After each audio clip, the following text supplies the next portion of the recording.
Awesome. Well, we're going to go live on LinkedIn and then we will get started here. It's always this pause.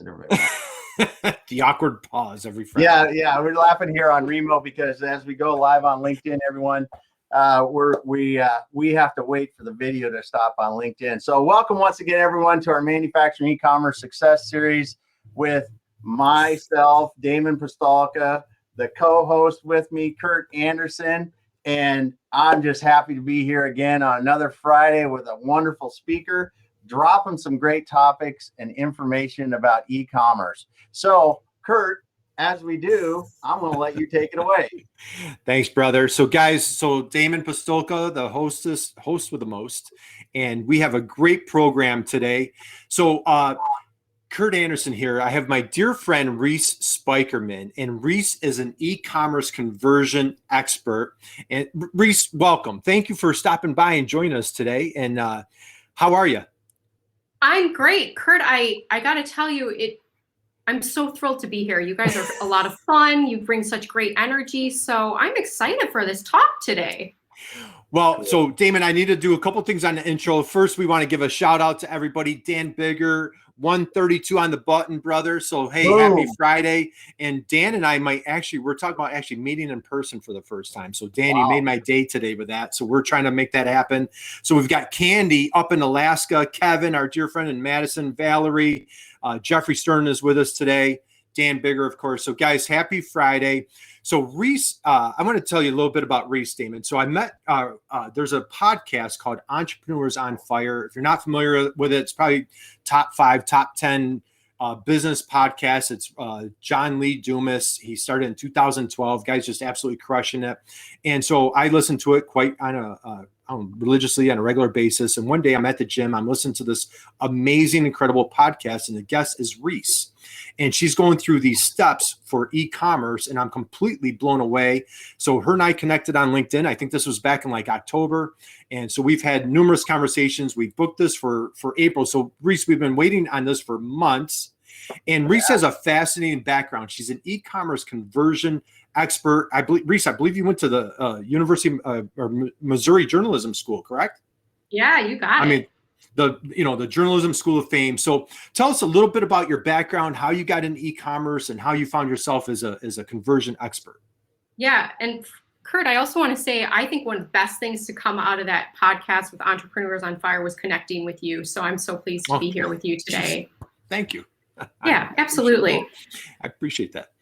Well, I've been in marketing about 15 years. As you mentioned, I went to journalism school and I got out and I decided, I don't really want to go work in the media. And my heart was to be an entrepreneur. And I saw an opportunity around 2006 or 7, right when blogging and the internet was kind of getting steam, to start designing websites for companies and people. It took off. It did really well. And I decided I didn't want to keep doing the hands-on design work anymore, and I shifted to consulting. And a few years ago, Kurt, it really became clear to me that e-commerce is not only this like hugely growing industry where there's a lot of demand for my services, but it also would really benefit from conversion rate optimization, whether we're talking your website, even your email sequences. We're talking about all levels. And so what I do today is I consult with product-based businesses, and I help them with their website effectiveness, with the effectiveness of the words they use, like their copy. And on a personal note, I live in Northern Michigan. I lived in Malaysia for 7 years, and I am a science fiction fanatic. Nice. Nice. Wow. So, and I'm glad you mentioned that, because you've lived in multiple countries, lived all over the world. And so how, do you feel that you bring a global perspective to your clients when you're tackling these projects? Absolutely. And I want to be careful here to say that I certainly am not an expert at multiple cultures. But one of the things I did learn that's very important is that what works or is a pattern or a point of persuasion in one culture may completely miss the mark in a different one. And so if you are an international brand, you have a lot more considerations on your hand with your branding, even with things like the words you choose to use and whether they resonate with one culture or the other. Yeah. Perfect. And go ahead, Damon. when you talk about the thing that I always like about conversion optimization, right, is that you don't need to drive more people to your website. You're just getting those people that are there already to buy from you or to see the benefit of what you're doing, so they will buy from you. It's conversion optimization. If you overlook it, you're missing a huge opportunity, because you took all the time and effort to get people there. To get that last step is where you really can make the most money, sometimes the easiest. Absolutely. I'm so glad you brought that up, Damon, because it is a common thing that I consistently see, like in my Facebook group, for example. People will say, how do I get more traffic? And I say, like, let's not focus on traffic until you know how to convert the traffic you already have. The answer is not in more traffic, unless you have 0 visitors. Right. Right. No, that's a great question. So tying in with that, I want to, again, welcome everybody. My friend Don from Alaska just joined us. Ira's here. John from Jersey just hopped in. Guys, please feel free to drop your LinkedIn profile in the chat box. I've put Reese's contact information, her website, her LinkedIn profile, and she has a free masterclass coming up. Super exciting program that we're going to be talking about. Now, Reese, did you happen to bring a presentation today? As a matter of fact, Kurt, I stored one in my back pocket, which I do on occasion. You are for times like these. Dude, Damon, how good is she? Just, we just catch her walking through the virtual street, and she just happens to have a presentation. Reese, why don't we go? People would love to see what we have going on. I think Jeffrey Stern from Voice Express is going to love this. So let's go ahead and take a look at that presentation. Awesome. Okay, let me share my screen, see if we can get this technology working. Well, we got some people on LinkedIn here while we're going. Check in with if you're on LinkedIn, check in where you're listening from. Ravinder Paul, I'm not sure what you're trying to explain there, but if you could drop another comment, maybe I can understand it. But Michelle, thanks for being there on LinkedIn. Take it away, Reese. Give me a sec. I got to hide this little thing. All right. All right. So, Kurt, you can see my screen? Perfect. Yeah. Great. All right. You are about to discover the greatest marketing secret that you have never been told. Now, if that has your feelers up, your spidey senses going, that's a little lofty, that means you're smart and I like you, because my feelers would be up too. But what I'm going to share today can give you a distinct advantage against competitors, and even more importantly, help you connect with customers in a super respectful way. But that is only if you take the secret that I'm going to share and apply it to all your marketing, your emails, your ads, your website. Knowing the secret is not enough. It is a philosophy. It is a practice. So if you are ready, lean in, get close, because here it is. People are like puppers. That's the greatest secret of marketing. Now, who here has seen the animated movie Up? Just like drop a yes in the chat if you've seen it. And I'm going to summarize what's going on here in this GIF. This dog is named Doug, and he has the ability to talk with humans. He has a special collar that lets him do that. And he is explaining this and how he can do this to another character. And in the middle of his monologue, he suddenly shouts, "Squirrel!" He looks to the right, and he is off to the races, off camera. So that's what I mean when I say that people are puppers, because people are like Doug the dog. They are so easily distracted. Every day, there are thousands of squirrels in our world that catch our attention. And why is this so important? Because too many websites out there that I see are full of squirrels. Here's what happens when your website is full of squirrels. The path is chaotic. The pupper, the person is like, did someone say squirrel? Where's the Facebook link? Oh, there's Instagram, shiny object. I'm confused. Do I click on the button or the random graphic? But when you reduce or eliminate the squirrels on your website, here's what you get instead. Someone comes to your homepage. They explore your products or services. They give you an email. They send an inquiry. Sometimes they might even buy. And then they buy from you. This is when the path is very clear for them. There are no squirrels or distractions in the way. You need to give your customers one direction, a clear path to buy from you. These squirrels, these distractions, are also known as sneaky leaks. And that's what we're going to refer to them as for the rest of this presentation. When it comes to marketing and your squirrels, you got to watch out for these leaks. There's literally hundreds of them, big and small. But Kurt said, Reese, you got to keep it snappy, chop, chop. So today I'm just going to share 3. Okay. And then I am also going to share my favorite tweak to help you boost your website conversion rate. Awesome. So here's the first leak. You are sending them away. You are sending them off your website. Check out this template. It has got in the header, in the top right corner there, social media icons. Now, guys, the header of a website is the most important thing on a website. It is prime real estate. It is like the Gold Coast of California. Is there Gold Coast in California? Anyway, when you put social media icons up in that header, you are sending people off your website. And you might think, well, then they'll become a follower or they'll follow me on Facebook. But you know what happens? We've got squirrels when this happens. They go, they hit Instagram, they might hit LinkedIn. They have forgotten about you because that shiny red notification button tells their subconscious mind, I wonder if so-and-so DM'd me. Did I get followers today? Like, they will forget about you. We want to keep them on your website as long as possible so that they can buy from you. But you know what? The header is not the only place that this is a problem. So we've got Voice Express. I'm not sure if they're with us today on this call, but I took a look at their website and I looked, this is the footer, right? The very bottom of the website in desktop mode. And you know what's happening here is this is a really elegant and lovely looking design approach they have, but those social media, you guys notice they're the most colorful thing on the footer. Yeah. They're the thing that's catching our eye. And so is that reCAPTCHA button. And do you know what that means? No one is like, it's noise that's burying the opportunity to capture someone's email address. So what happens if we reimagine the way that this could look? What if we move those social media icons over to the left, we make them all the same color, we reduce their size, they're there if people really want them, but they're not screaming for attention. They're not a squirrel anymore. They're not a leak.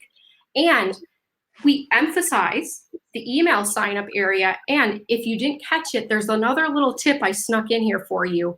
You are far more likely to get people to sign up for your email list if you offer them something free in return. This works so much better than sign up for our newsletter updates. And I saw on Voice Express, they had an amazing podcast about how to create an emotional connection with customers. They could turn that into a free little guide or report. Yep. So that was sneaky leak 1. You are sending them away from your website. And I'm curious, Kurt, if there's any questions that people have at this point before I get to the next 2 leaks. Yeah, Kurt's having a little bit of technical issues, but I'll take over. I think, we've got Dan Bigger said, yep, we screwed this up. Back to the drawing board. I'm thinking the same thing too, because if you look at our new website, it's down to the lower left. They are all the same color. They all are all small, but maybe moving the social icons down into the footer only is a good thing. They're not in the header anymore because we used to have them like that on our old site, which now I realize how atrocious that is. But I like the way you redid this with the guide, I think is awesome. Because they're drawing the attention to the free guide. Yeah, exactly. It's the most dominant thing in this area. Yeah, real good. Let's see what else we got. Yeah, and Ira's talking about the free guide being a lead magnet. We got Ravinder Paul on LinkedIn saying the same thing too. It's you redesign this so you really can tell where you want someone's focus to go. Yeah. Awesome. I'm glad it makes sense. Yeah, it is. It's ringing true. The chat is rolling here. It's so good. Good. All right. Should I reveal the sneaky leak, the second one? Sure. Kurt's back with us. Yay! What a day. It must be Friday. Kurt has a case of the Fridays. But meanwhile, back for those of us who don't have the case of the Fridays. The sneaky leak number 2 is you are competing with yourself. Well, let's take a look at what I mean. This author's website, in my opinion, has too much calling for attention all in the same area. So we've got one choice is order the book. Immediately underneath it is a sign up, but we aren't even really sure what we're signing up for. And then to the right are our friends, those social media icons. Now, this is right near the top of the website. And what happens is when we put too many dominant decisions by each other at once, it leads to a confused mind, and a confused mind and indecision leads to no, they won't pick any of them because they're overwhelmed by the choices.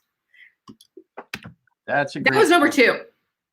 Hold on, I'm going back so you can look at it. I think this is a great point because, like, if you look at your above the fold part of your website, just making sure that there's only one decision there. Even like this, I'm beginning to think from what you're saying, do you even want to have the menu choices up there?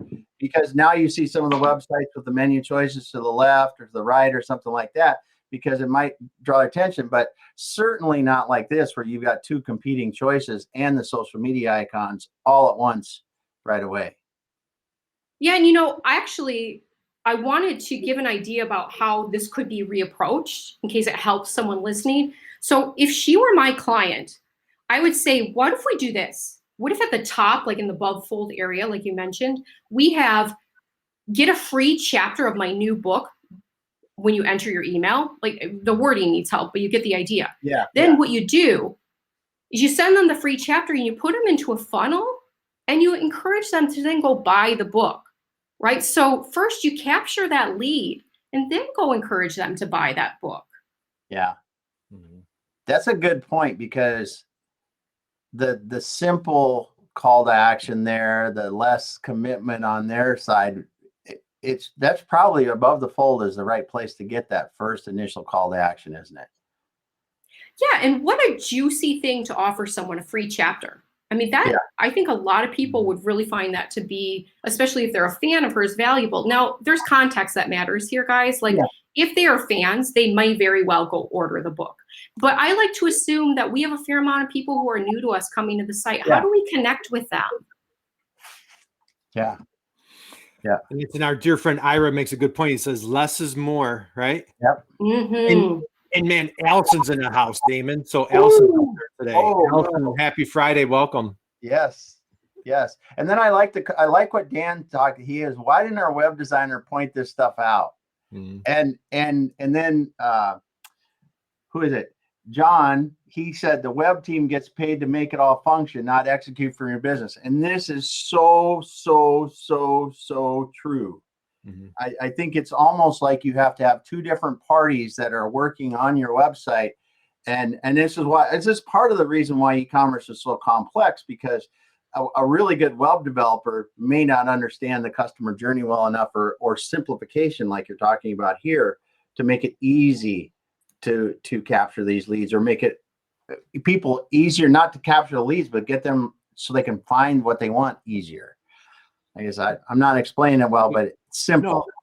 And you're making a great point, Damon. That's what we talked about last week. We had a nice case study, Reese. We had a e-commerce firm, and the actual client came on, and we we're talking about how important it is from that, almost bridging that gap, playing interpreter for the tech side of what's possible to like the functionality side, especially for manufacturers, because there's so many, pun intended, moving parts, so you're manufacturing, you're creating something where, like, if we're just redistributing, or a retailer where we're just buying a part and just selling it, it's a lot easier. But for manufacturers, it's a lot more complex. So Reese, man, I apologize. I had to cut out for a minute. I'm not sure. I had a little tech issue, but I'm sorry if you shared this already. What are some of the most common, do you have like common culprits that you see on a very regular, consistent basis with these sneaky leaks? Well, I'm going to share, like in the third one, a few more of them. Perfect. Awesome. All right. We're jumping ahead. Let's go. No, it's fine. We're good. And what you might have missed is the first one was, someone help me remember here. What was the first one? Well, you have the social icons at the top of your website. Oh, right. Yeah. You're sending people away from your website. Yep. Thanks, Ira. Ira's got social icons in the header. There you go. Awesome. Ira's on top of it. I love it. That's right. Keeping us on track. So we got number 3. Okay. You're giving them too many squirrels. So what do we mean by too many squirrels, right? The dog just doesn't know what to do. The pupper, too many different fonts is an example, right? It's like, it's this noise, it's distraction, too many different colors. A lot of businesses, someone mentioned, why didn't my website designer tell me any of this? There's two issues why this happens. The website designer wants to make it pretty and the business owner wants to make it pop. So they have ideas on what they think will make it pop. And those things distract the customer from buying from you. So that's like too many colors, too many fonts, emphasizing everything. I want this bigger, but I want this bigger too. And it's like, well, nothing's bigger than anymore. And when you do this, the puppers run around and they just don't have that clear path that we said they need in order to make a buying decision or to even just get on your email list. So that's basically the third leak is you've got too many squirrels. And I would love to share with you something that I think could really boost your sales, but I also want to make sure if people have some questions about this, that we answer them. Yeah. Awesome. Yeah. And our dear friend Gail is in the house. Gail is up in Canada. So welcome. Happy Friday, Gail. And she was talking about form versus function. Yeah. And that's great. So basically, simpler, less is more, simpler, concise, call to actions. How do you tactfully tell a client that maybe there's a lot of squirrels going on or there's a little too busy, worried about hurting somebody's feelings? Reese, how do you tactfully just tell them like, dude, you just like, it's like bad fashion, like me wearing like my fashion just doesn't match. Right. Yeah. I've had to develop my diplomatic muscle over the years. And Kurt, what works really well is showing them some case studies. Like if I have, for example, there's a great place that I go to a lot called the Baymard Institute, and they do a lot of user testing. And so they're for e-commerce. I will often go and cite something there and say, well, people actually said that when this happens, they're less likely to buy. And usually, it's hard to argue with math. Right. And a lot of time, and our dear friend Allison's on, a lot of times what I'm finding, this is a great conversation I had this past week. A company is trying, like they've elevated their game where they're selling to a higher end clientele. Well, the problem is, and we're just talking different brands, you can talk cars, makeup, whatever, we started using like the Walmart Nordstrom's, they were up in Seattle. So we started using the Walmart Nordstrom's example. Their website is really kind of like welcoming Walmart, but they're trying to be Nordstrom's. So the problem is their customer service and their sales team are frustrated because they're receiving a lot of bad leads and they can't figure it out and they're getting frustrated. These new customers are frustrated, but there's just a total brand confusion there on trying to attract too many customers, And so do you find that frequently, Reese, with your clients? Yes.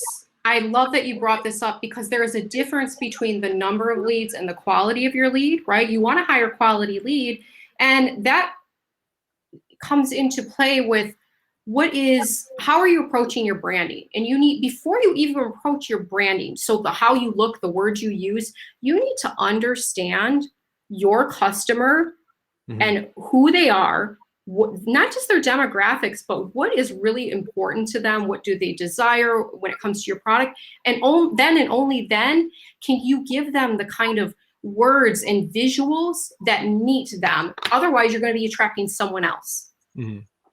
So we do have a question. So my dear friend, and I was going to bring up Don and Candy, our friends up in Alaska.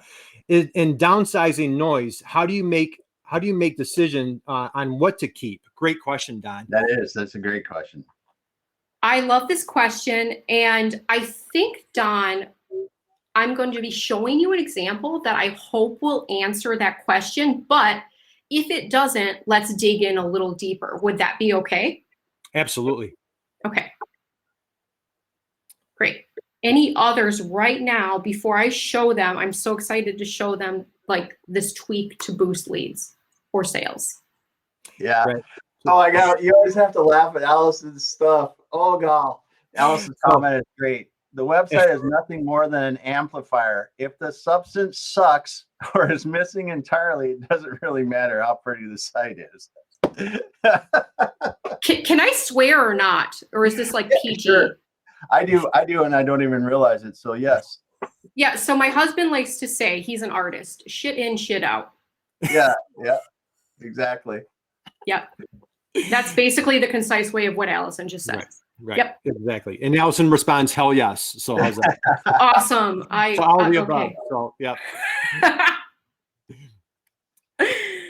Okay. Go right ahead, Reese. If you want to move forward with your slide, that's perfect. Yeah, let's flip Sweet. ahead. This is awesome. Let's do this. All right, here's the super tweak.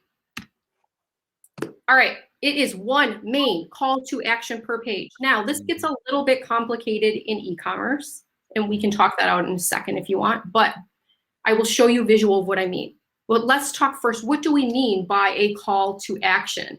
It's basically, it tells your customers what they should be doing next once they land on your website. It should be clear and concise. It should use a verb. I frankly think it needs to have a button. A text link has been shown statistically to not work as well. It's got to look different.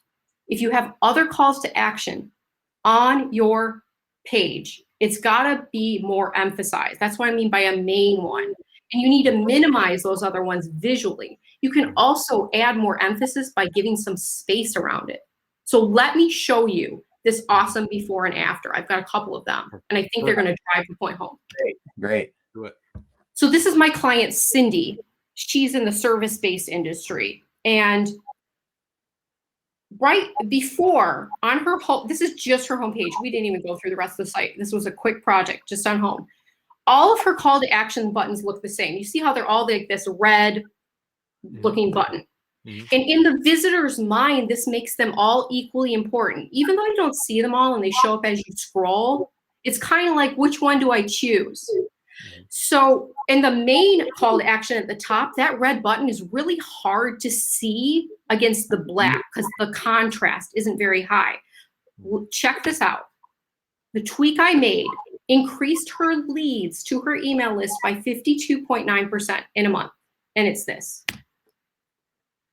Nice. We make the call to action button out of that black box. We make it bigger, stronger, more emphasis. But do you notice how all the other links below are de-emphasized? We turn them into text links. This helps make it clear subconsciously to the visitor, that top thing is the most important thing that I want you to do. And I'll show you side by side because it's even easier to see when you look at it that way.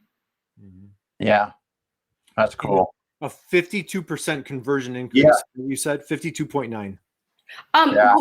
Her list grew like from the month prior. She had 52.9% more leads after making this change. Phenomenal, absolutely phenomenal.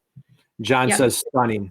Yeah, great example. And I know I've been guilty of this. You try to be everything to everybody. You know, it's you're trying to put everything out there. You know, tell the entire story. And so what you've done is you at some point in time you have to pick a cause. And what you've done is you pick, this is our main cause. This is where we're trying to drive that traffic, that engagement, and you're seeing dramatic results. Boy, kudos to you. Great job, Reese.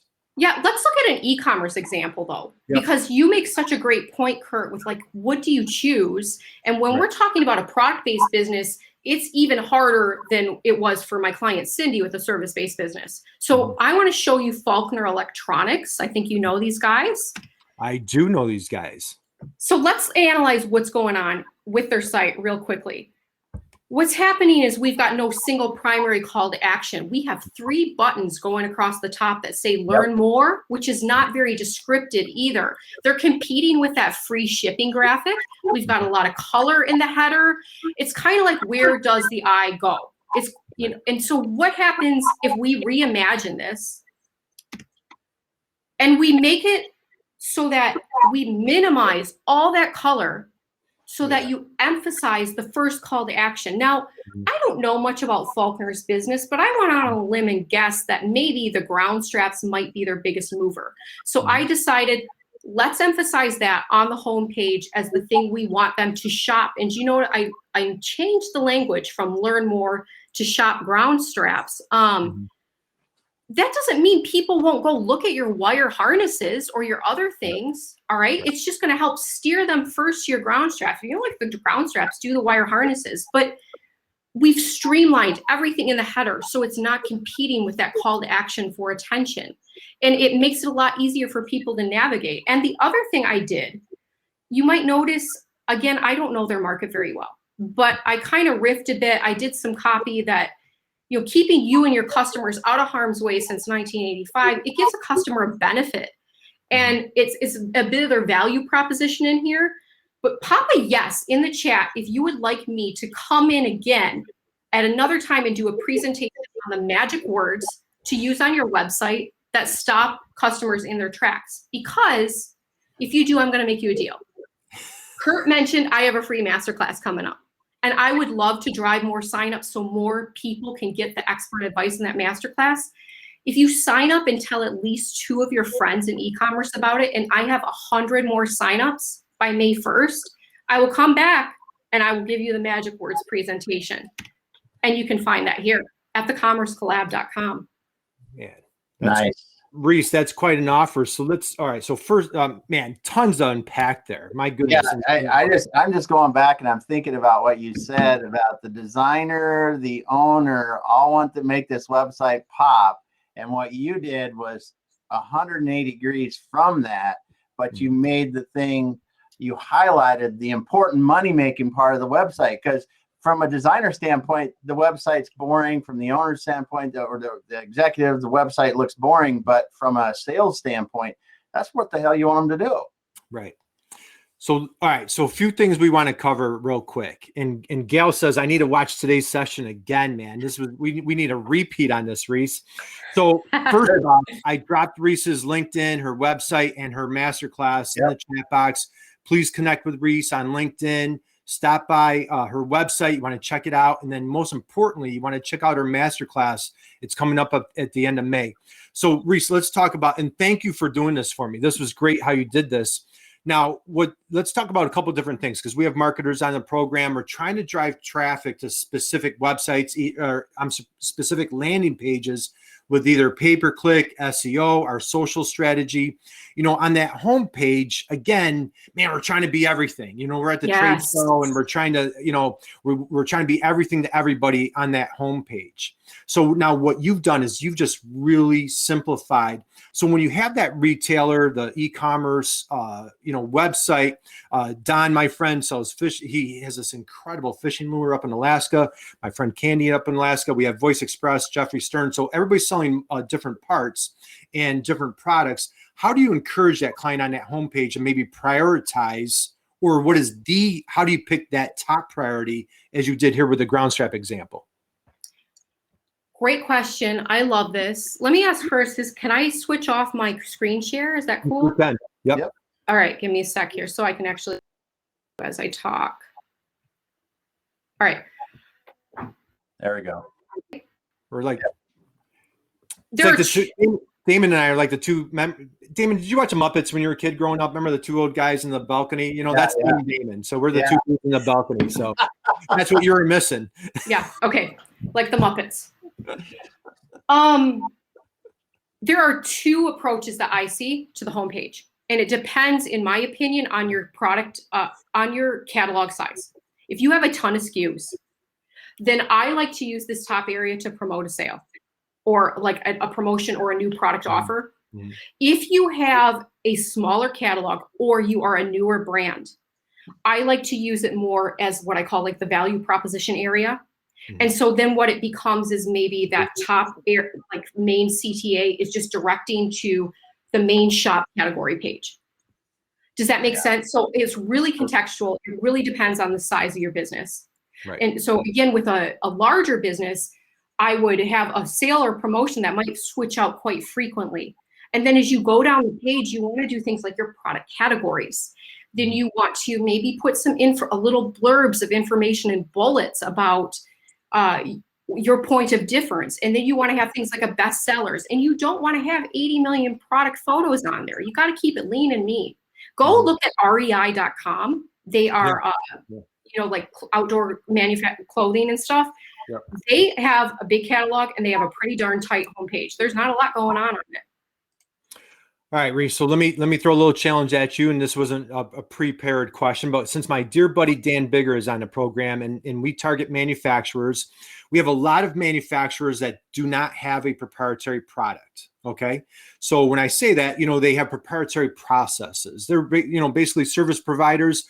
They fabricate something, they bend metal, they cut steel, they do plastic injection molding, that type of thing. Say they have a kind of a broad menu. They do multiple different things.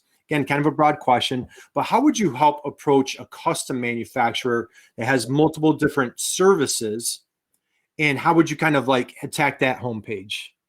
A little challenge there for you. How about that? In that case, what I might do is treat that top area. First, you want it, before you even start with this top area, your navigation needs to be categorized well and on point and organized well. But for that top area that we're talking about underneath the header, in the case you're talking about for a manufacturer, what I might experiment is with changing it out on a week-to-week basis. So on week one, this retooling thing is going to be your focus, or you might decide to do it on a quarterly calendar. It doesn't really matter. You might, in fact, look and see, do you have sales spikes like on a seasonal, or is there a trend? And then maybe you ride the trends, or there's another way to skin the cat. Maybe you have a really high season that no matter what, you're going to sell this particular type of manufacturing service. So then you want to try and move one of your slower mover services up, and that becomes the feature on the top of the whole. Like, it's so contextual, Kurt, but that's kind of like, I really think it's very different from one manufacturer to the next, like from one business to the next. Does that make sense? You know what? I'd break it if I drop it, but I'm going to drop my mic. How's that? I put you on the spot with that question. That was absolutely fantastic. A couple comments here. Our dear buddy, you got to connect with Ira. I think you two would really hit it off. The answer to the question is found who you target and how you best serve. I'd like to come back to that. Allison, who we love dearly with all our hearts, she wants to connect with you. And she's one of the funniest folks on the planet. She's a brilliant marketer for manufacturers. My dear friend Candy says, if a company will have a D2C on their website, but they also, this is a great question, Candy. Oh boy. And they also want to have wholesale B2B, would it be good to have the first page of the website top have one box to click for the public and one for wholesalers going to a different website for that purpose? Or is there a better way to split that up? So the question, if I'm understanding correctly, D2C, direct to consumer, and Candy has this amazing, incredible product that she's invented. My dear friend, he's invented, Don, up in 2 Alaska entrepreneurs that have invented their own products. So B2B versus that D2C conversation. How would you attack that, Reese?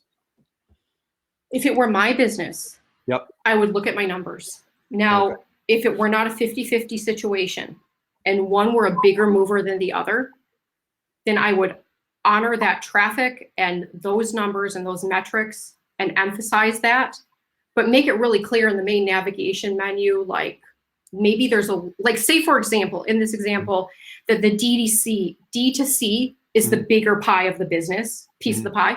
So I would make sure in the main navigation that you have a primary link, like a parent top link that says something like wholesale or like wholesale orders or wholesale opportunities. That's how I would approach that. Now, if it's a 50-50 situation, this one is challenging. I could see an argument to be made for having the top area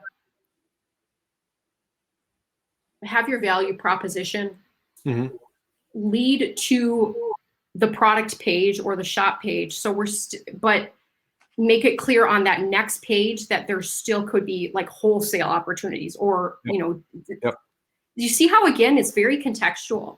Yeah. Absolutely. And it depends on number of products and what have you. And again, God, we could be here all day. I know. I have one last question that I want to, and we'll keep this one brief. You talked earlier about the persona.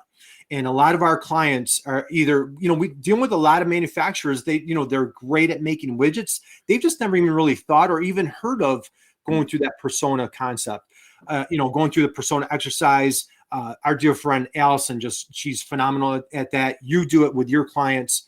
When you approach that persona exercise or creating that persona, how do you attack that with your clients? I have a fairly extensive questionnaire that I have them fill out. Yep. A lot of people get stuck on this. They hate this work. Hate it. Oh, yeah. And I want to tell you two things. Sometimes the gold in what people care about is found in things like your customer reviews or what they tell you on phone calls. You want to listen closely to their language. The second thing is, if you are struggling with this is part of why I am pushing the commerce collab, because on this season, I am having a guest named Monica, whose entire expertise is around how do you get your customers to spill the beans and tell you the stories you need to hear so that you understand how to market to them. And it's probably one of my favorite interviews of the whole season. So that's why I'm just so passionate about promoting that. Yeah. Wow. Spill the beans. How do you, boy, if we could perfect that, get your customers spill the beans. Wow. Yeah. Well, what I want to do is, Reese, we could be here all day. I want to be mindful and respectful of everyone's time, because I would like to get back to the tables, because I'm sure there's a number of people that would really like to talk to you. I'd like you to have an opportunity to chat with folks at the tables. Reese, so I'm sorry, I keep giving a shout out to Allison. She likes to talk to her customers about how do you make a hero out of their customer? How do you make your customers their hero of your story? You're asking me this? I am asking you. Yep. How do you make your customers the hero of your story? It's a deep question, but I'm going to give a simple answer. There's so much power in the word you. You need to not talk about you and your products and your business. Right. Instead, you need to paint the picture for your customer about how it will change her life or benefit her. Thank you, Allison. God, I love this woman. So guys, Reese, thank you. I had, you had me on Entrepreneur on Fire when we met on that podcast. Guys, Reese, connect with Reese on LinkedIn. Yep. Go catch her workshop at the end of May. Reese, I can't thank you enough for joining us today and just dropping massive bombshells. Tremendous value, huge strategy, e-commerce strategies and tips for us. So everyone, thank you. Thank you for joining us today. Happy Friday. Wish everyone a great weekend. Reese, thank you for joining us today. Thank you guys. Oh my gosh, it was my pleasure. It was an honor to be here. Thank you. Damon, take it away, brother. Well, I apologize to people on LinkedIn because I was looking up the two old guys on the Muppets. It is Statler and Waldorf. We just have to figure out who is who. Yeah, we'll figure that out. I was actually going to try to share the image, but I realized as soon as I went LinkedIn feed. So sorry about that. But Reese, it was incredible. I mean, the chat going on crazy like this, the stuff that you were dropping, the knowledge, the nuggets, it was incredible. Thank you so much for being here. Thanks everyone. We're going to drop off of LinkedIn Live now, and then we are going to go back to the tables for the networking on Remo here. So if you're on LinkedIn, you can join us here every week. You can just come to Remo and you can talk to the speakers. You can talk to the other guests. So remember that we're dropping off of LinkedIn and going back to the tables. Have a great day, everyone. Thanks, guys.